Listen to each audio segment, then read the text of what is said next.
In American society, money is a taboo topic. We're taught at a young age it's improper to talk about it, but we're also bombarded with messages about the power and importance of money in our everyday lives. And by not talking about it, we miss out on the skills and lessons we need to effectively understand and financially plan. That changes today. Welcome to Money Tales. Hosted by Sandy Brager and Cami Doder, Money Tales brings more than 35 years of combined professional experience in personal finance to demystify money and demonstrate what it's like to speak openly about personal financial matters. Join us each episode as they interview modern-day movers and shakers about how money decisions intertwine with their daily lives in order to give you better insight into productive financial conversations. Subscribe today and register for our blog Fathom at aspiriant.com/podcasts to increase your money mojo. And now, here's Cami and Sandy. Julie Castro Abrams is our guest this week on Money Tales. Julie is a hard-charging activist who very early on knew what she did not want to be, and that was to be a trophy wife. This is because when she was young, Julie saw her mother's friends navigating divorces and ending up destitute as a result. Julie wanted to have a family and a career. She also wanted to protect herself from the financial risks that her mom's friends experienced. Julie successfully crafted the life she wanted, including finding a spouse who had strong enough ego to be an ally and support her role as the family's breadwinner. Today, Julie is the founder and managing partner of How Women Invest, an early-stage venture firm focused on high-growth, tech-enabled women-founded enterprises. The firm is a culmination of Julie's lifetime of work, propelling women founders to launch their businesses and find success with training, capital, and networks. Julie is also the founder and CEO of How Women Lead, where she is advising the SBA, the White House, and Congress on national legislative initiatives to address economic opportunities for women. Here are 3 key Money Tales conversation topics Julie hits on in this conversation.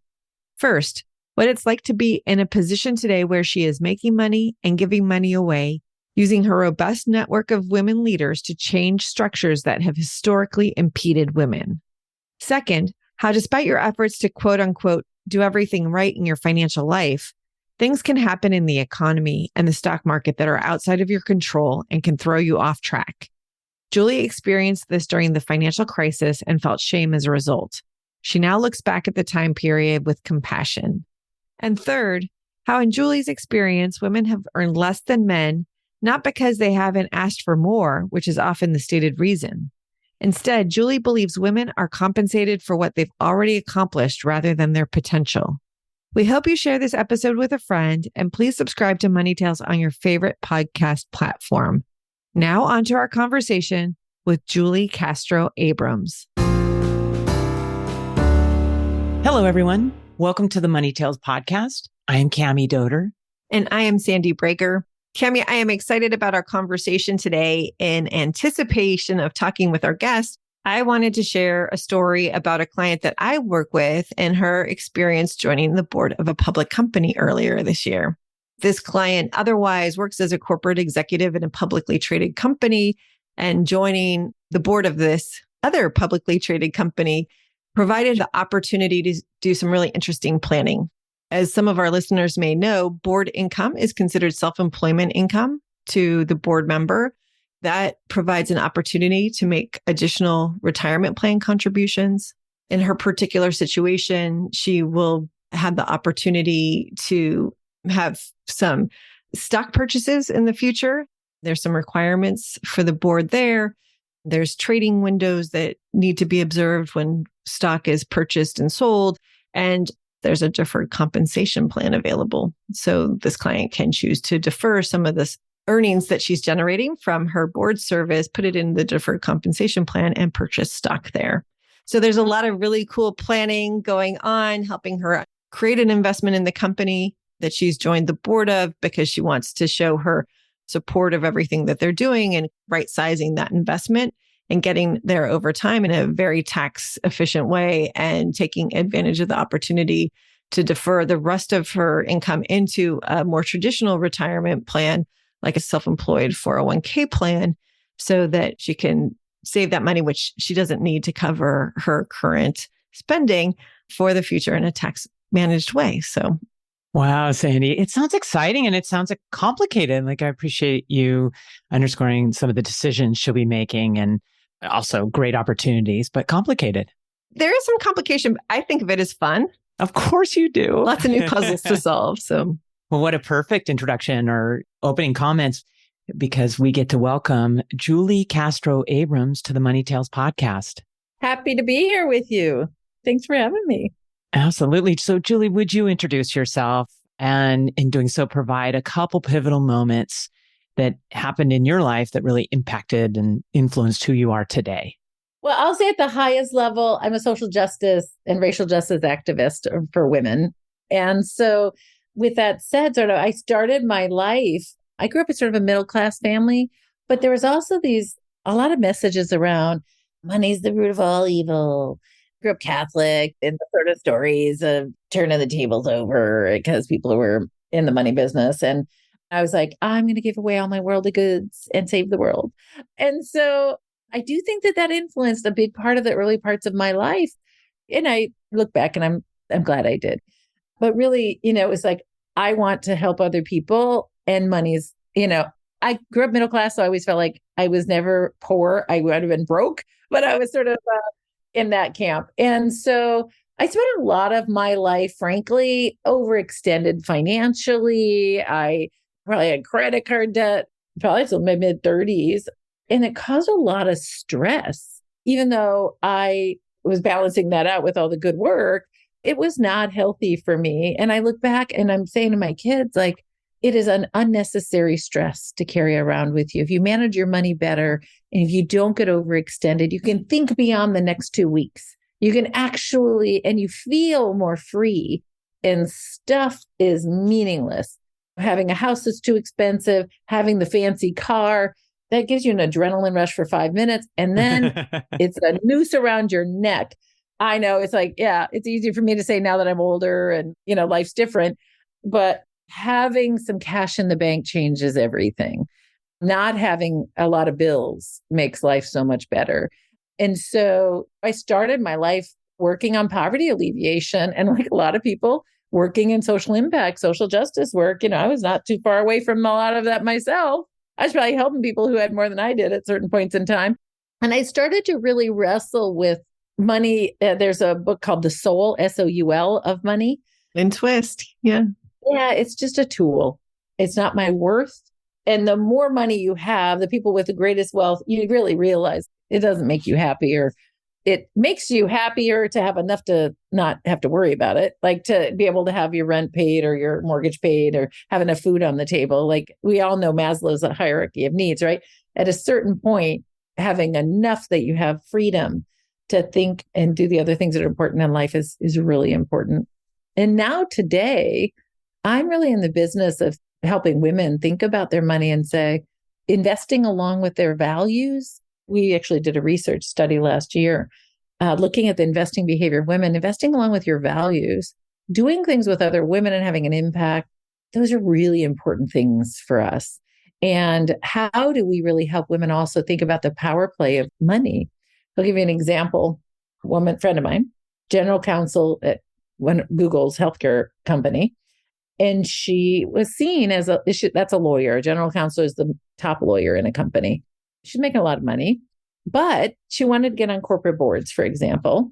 And people were seeing her as the lawyer. They weren't seeing her as the general manager that would go on a corporate board. And she invested in a venture fund that I started with a bunch of great women. And she was like, I told people, I'm a VC, I'm investing in venture. And all of a sudden people were like, oh, will you go on my corporate board? And it wasn't a lot of money she invested. So there's a lot of moments and ways where if you leverage your money well, it gives you more power and influence to be able to do more things that are important in your life. And so right now I'm a student of human behavior and what gets us to the places that we want to be. What are those tweaks you can make? And money is a critical part of that. Julie, there's so much to talk about in your introduction, and thank you for that. We do love to kind of go back in time and drill in a little bit to understand the foundational part of your life and how you learned about money through your parents. You talked a little bit about it, But when did money start having meaning to you? My father was an engineer. They were middle class, comfortable family, right? But it wasn't always super easy. They had 5 kids and their mortgages were at 20% at a certain point. And I remember like in the 70s, I remember stress, but not extraordinary. I remember my mom got an inheritance from her dad, not huge, but enough. And she couldn't access her own money without my dad's signature. And then she started a company and she was going to buy a business and she couldn't get it without my dad signing on the bottom line. She's like, it's my money.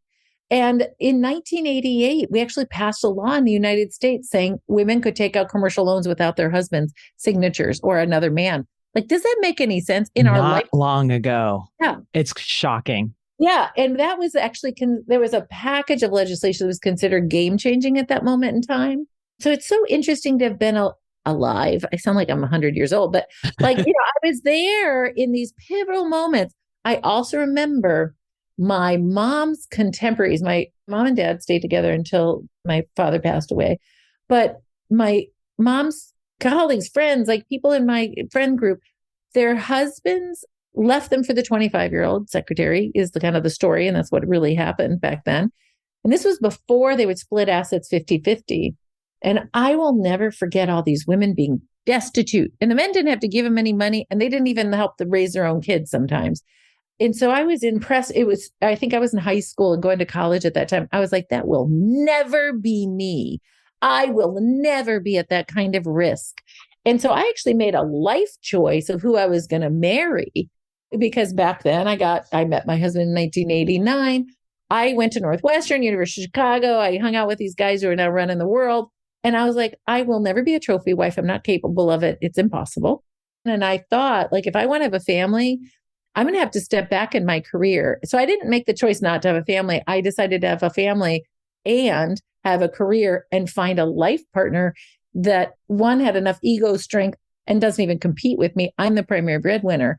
And that was all by design. It was part of protecting myself because I grew up in that environment. And I also was part of that generation that benefited from Title IX and all these feminist actions that happened in the 70s and 80s that made it so women, you kind of felt like everything's possible, but it really wasn't. But you felt like, I'm going to use this power of the women and go to sports and equal access to craft the life that I want. So I feel like it was a magic moment in the world, maybe for many of us. Julie, I like what you're saying. You're really bringing home the impact that the experiences we have growing up has on how we form our ideas and our relationships with money and those money scripts that can be very powerful. And I'm curious, was it observing things that your parents' friends were going through part of the reason why you decided to focus your life on social and racial justice for women? No, I don't think so. I no longer practice any religion. I grew up Catholic, though, and I actually believed it. I have committed my entire life to making the world a better place. I literally do that. In my earlier days, I thought that was combined with giving away all my wealth or not making money. Now I'm like, I can make some money and give away money and still be a social justice activist and use the levers of women at the highest level of influence as a way to change structures. Do you guys know the story of Siddhartha? Yep. The story of the Buddha, right? First, it's like he came from a very, very wealthy family. He was a prince. And he was like, I'm going to just study religion all day, every day. And then he was like, well, this doesn't change anything. It wasn't making him happy. So then he goes out and he sees all the poor people. And he was like, oh, they look happy. Let me just give away everything and just meditate and be poor. Well, that's not great either, because that was, after a while, you're like, well, I'm too hungry. And actually really, it's very uncomfortable sitting under a tree. So then he realized it's the middle road. The middle road is the path to happiness. If you have enough, not too much and not too little, that's probably the path for happiness, at least from the Buddhist perspective. And I do think there's something to that. I have friends and see people with extraordinary wealth. And it's also super tough. If you made it yourself, it seems less tough. If you inherited it, married into it, I see so many issues with people's self-esteem. Their sense of like, oh, people only want to be my friend because of my money, but I didn't make it. So it's really messy. And so I have so much compassion for people at all levels of the spectrum. And now at my age, I can be a student of it and watch people's relationships. And I'm at a different place. I'm super peaceful and centered about what I have and what I've done. And I feel really, really blessed that I'm in this place. Julie, it's beautiful what you just talked about. Tell us about this time in your life. You're newly into your career.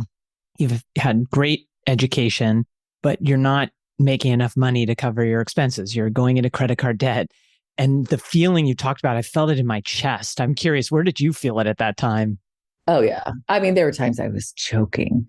And I run nonprofits. We're going through a financial crisis right now in 2023. I was running a nonprofit in all the time, my whole career, but I'll just never forget, like in 2009, I was running an organization and I didn't pay myself for 4 months when there was the crisis and just got myself so extended and I made a bunch of mistakes. And the pain of that, I was like, oh, I took this too far. I sacrificed myself and my family and my health and literally had those passing moments of like, oh, I shouldn't even be here. I'm not doing anybody any good by being part of this. And that to get to that place is not good. Not good. So how did you get out of it? I'm curious. I just got rid of all my expenses and I just buckled down. And I was like, I'm not going out to eat. I am just skinning it down. The other thing I did is I actually made some choices in my career to make more money. And I just needed to do it for my own peace of mind and emotional and financial health, obviously. And so I stepped out for a while of running a nonprofit and just started consulting. And I evaluated, I was like, I will not charge anyone less than $250 an hour as a consultant, no matter what, because I don't want to be their staff person. I want to make enough money that I knew that all I needed is 10 hours a week of work and everything else was savings. I really worked through like, what do I need? And then how do I back into that? So I have the least amount of strain to get the minimum. And then everything else above that, I'm saving. I mean, my daughter was going to college in 2009. Her first year, her 529 plan, which I'd so diligently saved, was down to nothing. The markets had crashed. Literally, I couldn't use it because then I would barely even cover the first year, let alone the 4 years I had saved for. So when you do that, you think you're doing everything right. You think you're managing your finances well. And something like that happens. I made mistakes, but I also was super responsible in general. The fact that I'd saved enough for my kids' college, but you put a 529 plan together. It was gone. I don't know. It was just a fraction. I think it was 20% of what it had been. Same with my retirement. Everything was so depleted for that. And that was a moment in time I'll never forget. And I was living in this house that was part of a development and I had a HOA, one of those monthly fees or whatever. I wasn't going to the board meetings and they literally in 2009, when everybody was in a crisis, they literally made a decision to go repave something. And all of us were supposed to put in $10,000 like that. I was like, I haven't been paid for 3 months. I was just joking to death. I liquidated some retirement funds because I was like, I got to get out of this. And then I paid the huge tax bill the next year. Like it took years to recover from that crisis. You didn't let it slow you down. And it sounds like you pivoted really hard out of it. Well, I'm an athlete. I don't know. I grew up as one of those Title IX girls, right? I was just like, all right. I mean, believe me, I had a couple moments where it's like. Well, tell us about that. I'm curious to know, were you talking a lot with your husband at this time? Were you talking with your friends? What was happening? You know what? I had so much shame. And the thing is, I look back with such compassion. It's like, I did everything right. I mean, yes, my mortgage, I probably should have paid less for that house, but it wasn't egregious. Stuff like that in hindsight. But how would you know that the housing crisis was going to happen and everything was going to be in the tank? How do you really plan for your assets to go down to 20% of what they were? But I had so much shame around it, and I didn't talk to anybody. I barely talked to my husband about it. He's not financially savvy enough to really be able to add much to it. The good thing is he's a super responsible guy and he never spends any money. So he's never a problem for me. He's like, he'll be fine with $10 for the month. He can figure that out. Rice and beans, baby.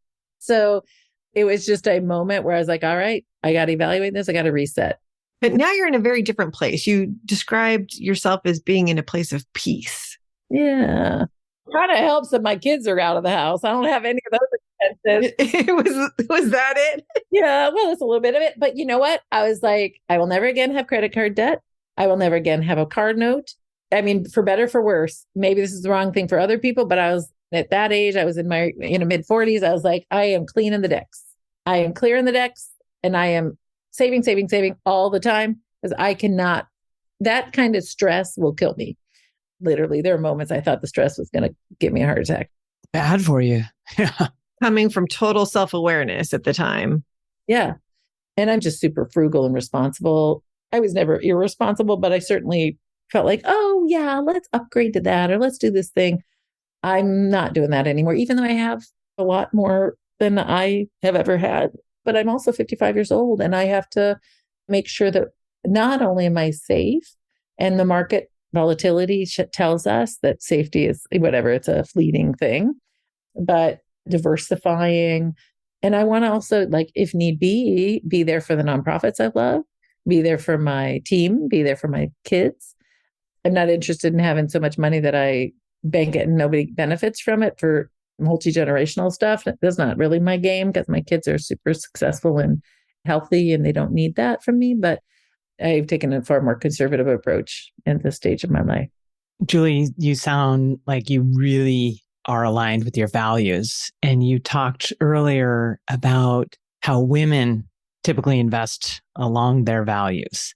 How do you coach people, your clients, your friends, to get to the root of their values? Because I actually think it's a harder exercise than you can sort of throw out some ideas, but really being able to articulate. Well, Cami, what it is today is not necessarily what it's going to be next year.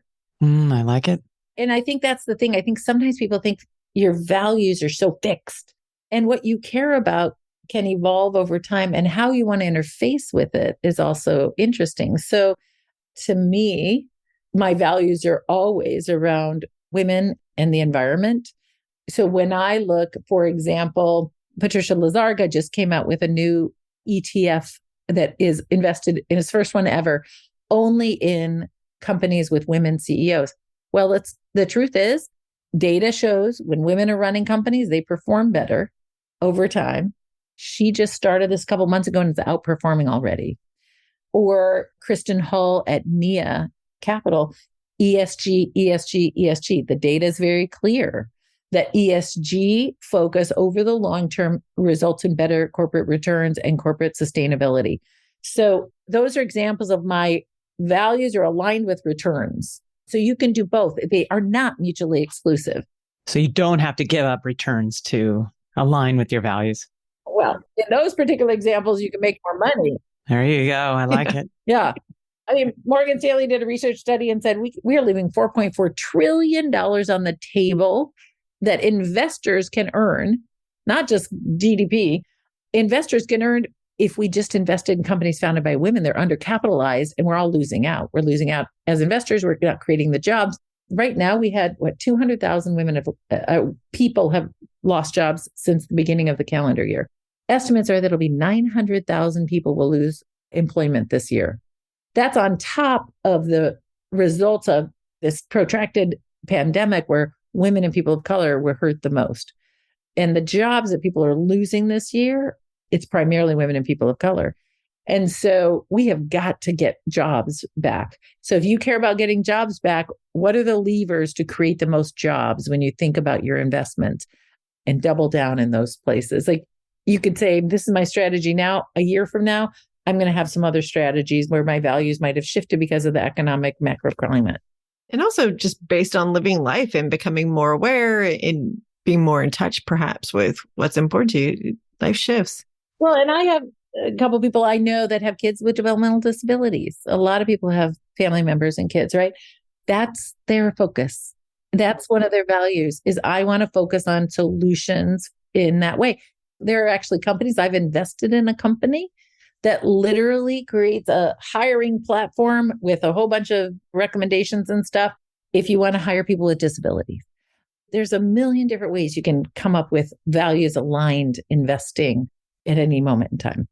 Julie, tell us about starting How Women Lead.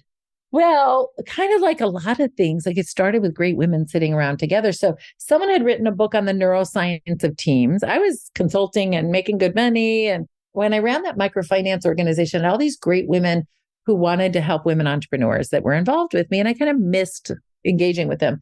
So because this woman wrote this book, she was like, I'd love to get in front of some corporate women with my book so they can, I was like, fine, I'll host a lunch. Everybody will go Dutch. And then, you can talk about your book. They want to buy it. That's fine. It was not a big deal. It was pretty easy.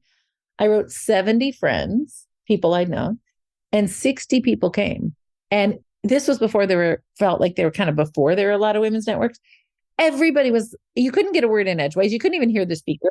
Everyone was so happy to be together. When those great moments when the drumbeat of everyone's energy is so intense. And someone was like, you have the best connections. I've never been in a room full of women CEOs and women at my level. And it wasn't really intentional. The older you get, the more your friends are running the world, right? And so someone's like, I'm putting a LinkedIn group together and I'm calling it the Bay Area Women Leaders Network. Okay. And then everyone was like, do that again. Okay. And then it was like, all right, fine. I'll buy out a restaurant. I'll front the $2,000. Let's see if people buy enough drinks that I don't have to, and I'd lose some money on some of this stuff, but not much. And it really took off that way. And one of the things I started looking at is the research that says women between 45 and 65, it's called midolescence. It's a developmental life stage we don't know much about. We're happier if we're doing things with other women and if we're having an impact. So I was like, well, I don't want to just have parties with women. I mean, I like going to a party, but that's not enough for me. We got to have an impact. All right, let's address issues of women on corporate boards. Boom. Let's start to get into action. Let's support the legislative initiatives that my friend Senator Hannah Jackson was putting together. And it just started to take off. And the thing is, then I started realizing we have more collective power than we've ever had. And I can make anything happen with this group of women. Literally, there's nothing that could stop all of us. We can change anything in the world. We can create our own venture firms. We can change anything we need to change. It's just about will. And one of the critical things that I put in place with this, and of course, it wasn't originally intentional, but I grew up like you ladies, you women, in this environment that's bad for women. Our culture is bad for women. And so what I did is I was like, what's the opposite? Let's be that. We have a credo, and literally you don't pay any money to belong. But what you have to do is you have to do the Girl Scouts pledge for my credo. 1, be fierce advocates for each other. No mean girls. If you are one, you can't be part of this network, period, full stop. I literally ask you to step out. 2, make introductions and say yes. Most women tell me that the women hold their connections really close to their vest and men make more introductions for them than women do. I don't know if you've ever had that experience, but men are always like, they meet you and they're like, sure, I'll make an introduction to Joe.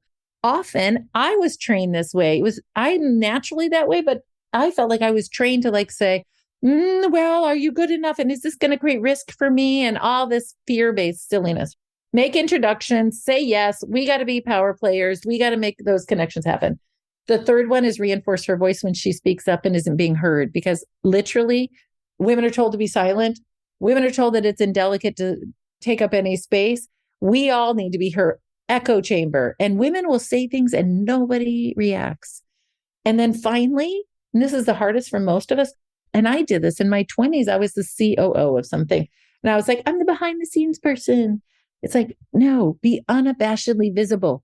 Take up space, get your voice out there, sing from the rooftops, and we should all reinforce you. We should all make connections for you, and we should all fiercely advocate for you. We should all not just personally be the opposite. We should require people around us. Like the minute someone starts bashing Kamala Harris, Hillary Clinton, all these women who everybody loves to beat up, it's like, not in front of me. I don't want to hear it. This is unacceptable. I don't care what you think about this person. We cannot do that to other women anymore. And it's been like the favorite pastime to pull down other women, and we got to stop it.